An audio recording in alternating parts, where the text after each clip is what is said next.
Well, Connor, I think I should just ask you about the highlight of the night, which is that T-shirt. Yeah. What do you think of this shirt, and how good of a job did Harry do there? Harry does a great job for these. Big credit to him, honestly. Pretty funny.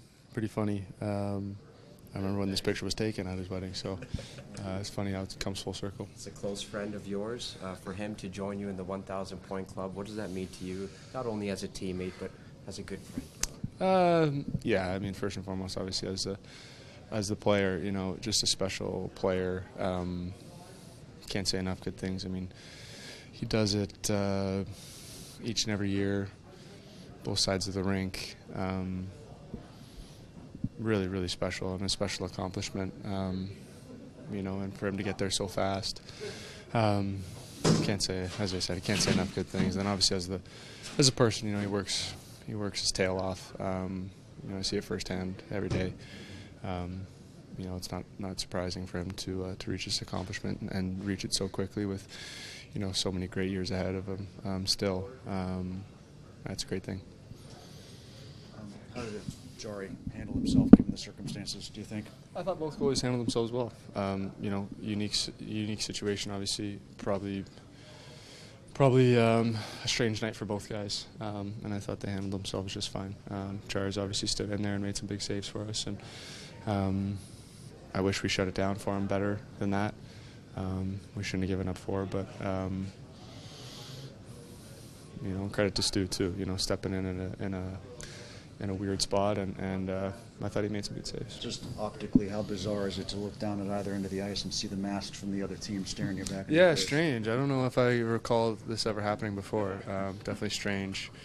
Not sure how they had their pads ready, but yeah, strange. I'm sure they're both excited to get it out of the way. I'm happy that we came in here and won a game for Jars. Now we can look ahead. What was it like for you personally to see Stu in that other net? Strange. I've seen him in the net lots, shot lots of pucks at him. Obviously in practice, but strange to see him in the other net. A little bit.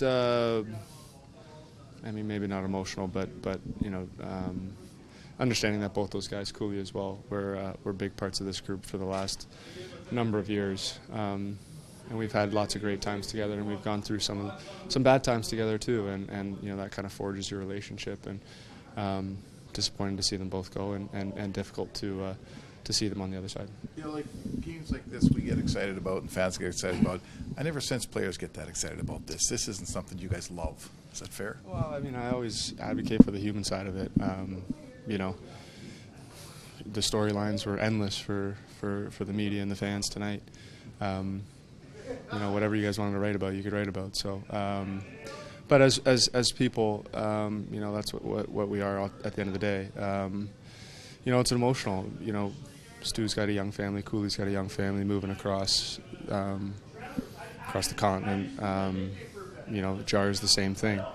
And then they build relationships, obviously, with those guys. Jar's with those guys, Cooley and Stu here. So. Sure it was an emotional night for all 3 of them, and I'm sure they're glad it's over. You've lit it up in your last few trips here. What do you like about playing in Pittsburgh? Yeah, something I get up for. Get up for playing against Sid. Always have. One of the best to ever do it. Always love challenging myself against him, and I don't know. For whatever reason, it's been a good building.